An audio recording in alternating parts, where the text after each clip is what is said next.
The topic today on It Is Also Written Ministry, we'll be taking a look at, did God exclusively work with just the Hebrews in the Old Testament, excluding the rest of the world, or was God actively also working amongst other people? Stay tuned for this fascinating topic on religion. The Bible says in Jeremiah 10:23, O Lord, I know that a man's way is not in himself, nor is it in a man who walketh to direct his steps.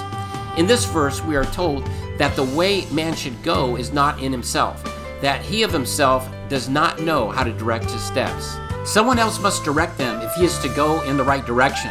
For this reason, God's people are led by a prophet and are preserved by a prophet. It's Hosea 12:13. So it was that through the medium of the prophets, God led and preserved the church of the Old Testament, and by the same Spirit he founded, led, and has to this day preserved the New Testament church, although the spirit that rebelled against God's leadership anciently is still in the church today. Naturally, men are unconscious of the fact that they cannot direct their own steps, even after God starts them out as a father starts out his little son. We should never forget when God's ancient people rejected the prophets, including John the Baptist, Jesus Christ, and the apostles, and we could no longer lead them. Their feet hit the slippery slope, and they slipped in every direction. They fell from grace and lost everything. Only the followers of the prophets remained with God, and they only composed the Christian church in its beginning. No other than God did direct their steps into the church. Looking at the world at large today, with but a few exceptions, is Buddhist, Mohammedan, and Christian. 2/3 of the world's population is still following in the steps of Buddha, who lived about 550 years before Christ. Think of it, 2/3, at least 2/3, a little less than 1 billion of the world's inhabitants are still following Buddha. And who was Buddha?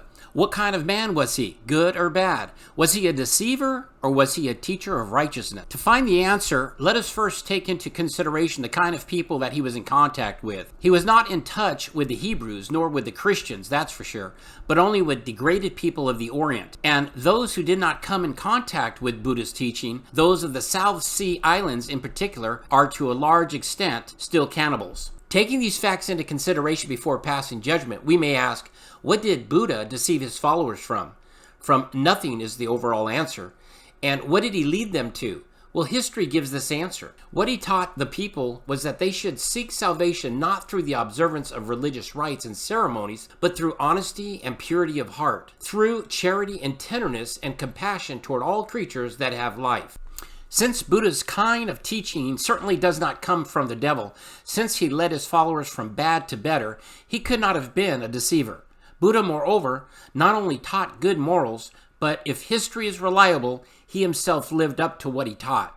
Finally, in keeping with his great influence, he could have been a rich man, but he died poor. And if standards of living have any virtues at all, Buddha's standard, if lived up to, could have lifted the people of the Orient higher than the level of many so-called Christians in our day. Buddha, therefore, appears to have been a preacher of righteousness in his day, for his standard of behavior was practically the standard of the Ten Commandments, the standards of the Bible. Where did he get such a standard? Certainly not from the devil. We may ask now the question, was God in Buddha's day interested only in the Hebrew nation? Did he entirely neglect the rest of the world? And did he deliberately permit 1/3 of the earth's inhabitants to be led by Buddha from bad to worse? Or did he see that they be led from bad to better? There is but one answer that we can honestly and wisely give, that God through Buddha did for the heathen that which could not have been done through Moses or through any of the Hebrew prophets. Comparatively speaking, God through Buddha raised the heathen from the pit in which they were as many inches up as Moses raised the Hebrews from the pit in which they were. The Hebrews, of course, rose much closer to God than the followers of Buddha, because the pit in which Buddha found the heathen was much deeper in the pit in which Moses found the Hebrew nation. Buddha himself never thought that after his death that he would be worshipped as a god by his followers.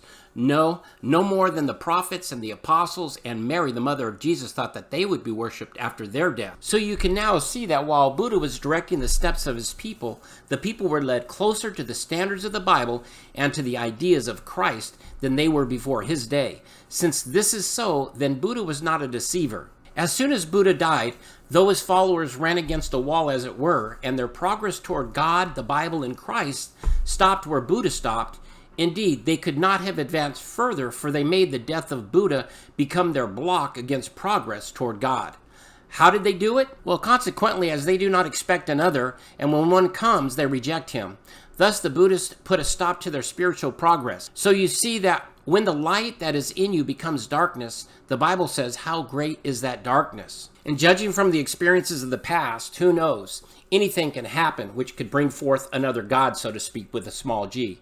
Mohandas Gandhi, he is likely to become the Buddha of today. Yes, the Hindu millions are already given to Mr. Gandhi the credit for all his good and godly deeds. He, like Buddha, certainly was a good man with high standards and good morals, the standards and morals of the Bible and of Jesus Christ. Well, this brings us to another hard question to answer. Since Gandhi lived in the Christian era, why did he not become a Christian? Perhaps he would have.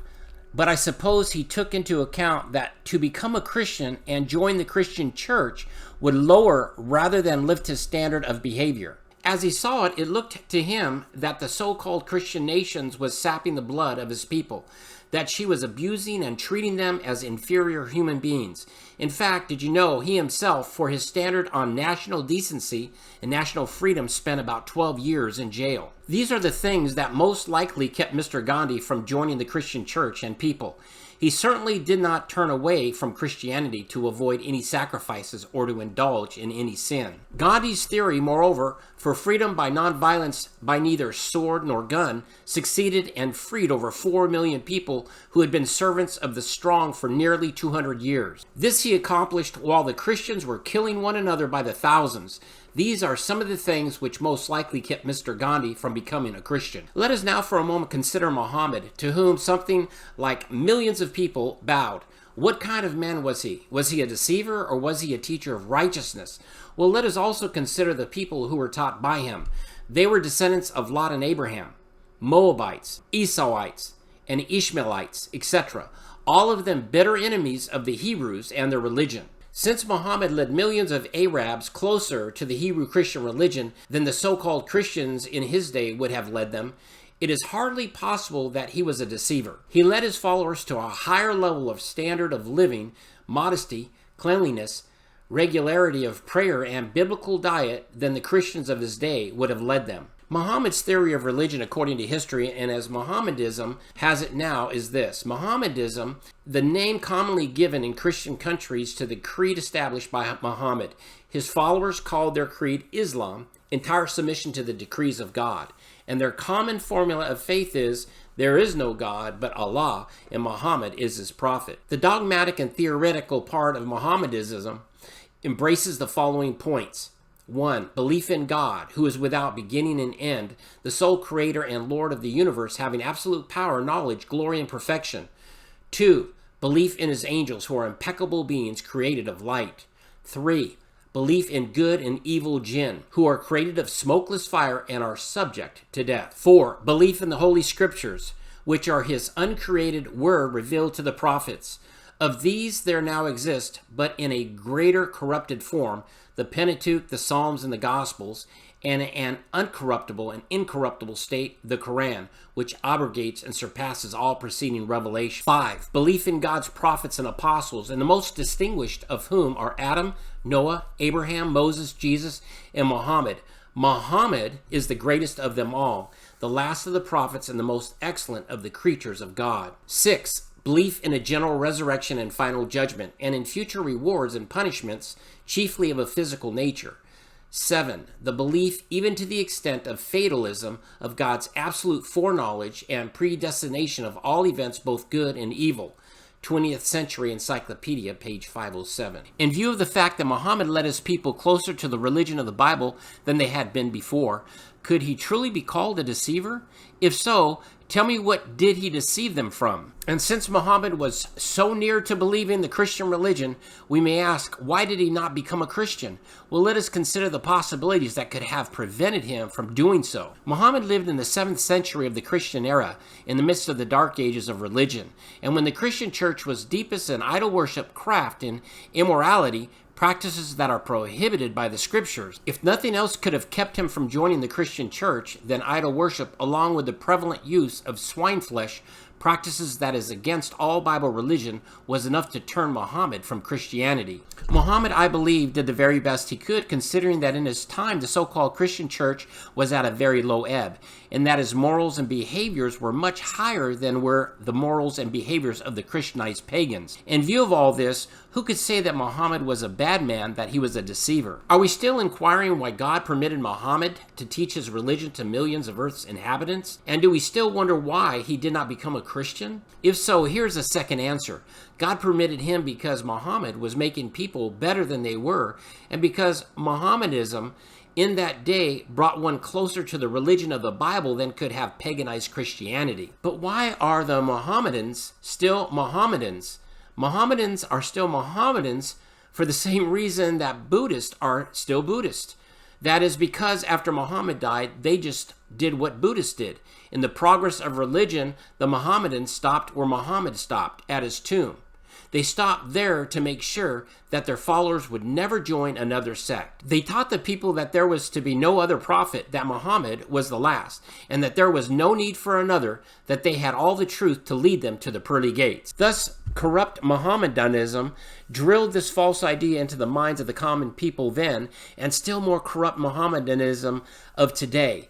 Like all other sects, including corrupt churches, sects, all of them do the same thing. Thus, it is that no sect as a people, but only as individuals, have ever accepted an additional message, and this is the reason for the multi-sectarian world. So to ask why Mohammedans and Buddhists are still Mohammedans and Buddhists, why they have not advanced since Muhammad and Buddhists died, is like asking why Catholics have not become Lutherans and Lutherans have not become Presbyterians, why Presbyterians have not yet become Methodists, and why Methodists have not yet become Baptists, and why Baptists have not yet become Seventh-day Adventists, and so forth and so on. The overall answer is that each successive denomination has failed to keep pace with the progress of truth because each has failed to climb higher than the height of the founder of each prospective denomination could possibly have led them in his lifetime. The Jews never rose higher than the height to which Moses led them.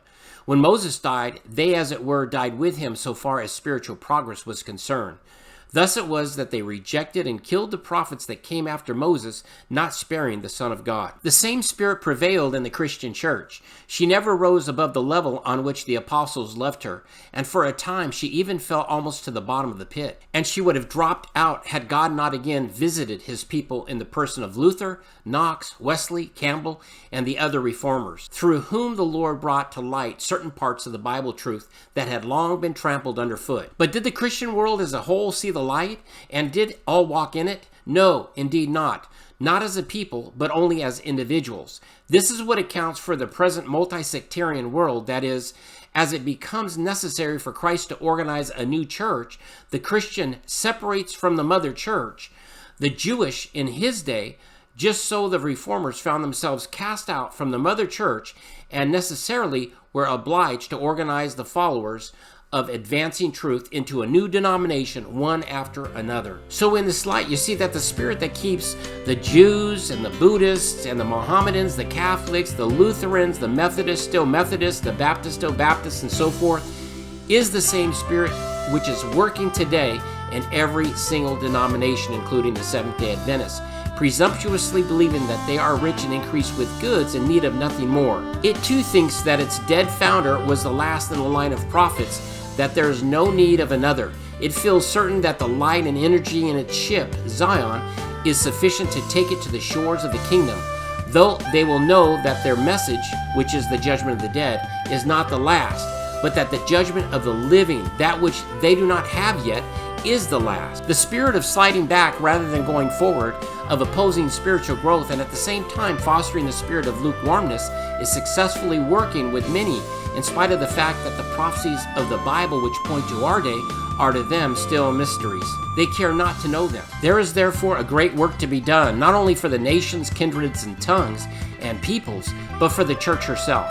If any are to be saved from the coming doom, according to Jeremiah's prophecy, corrupt Christianity is nothing short of a form of Shintoism. Jeremiah 10:1-5, I read a portion of it. Hear ye the word which the Lord speaketh unto you, O house of Israel. Thus saith the Lord, learn not the way of the heathen, and be not dismayed at the signs of heaven. For the heathens are dismayed at them, for the custom of the people are vain. Join us next time as we'll be taking a look at what's more important, to save the world or to save the church.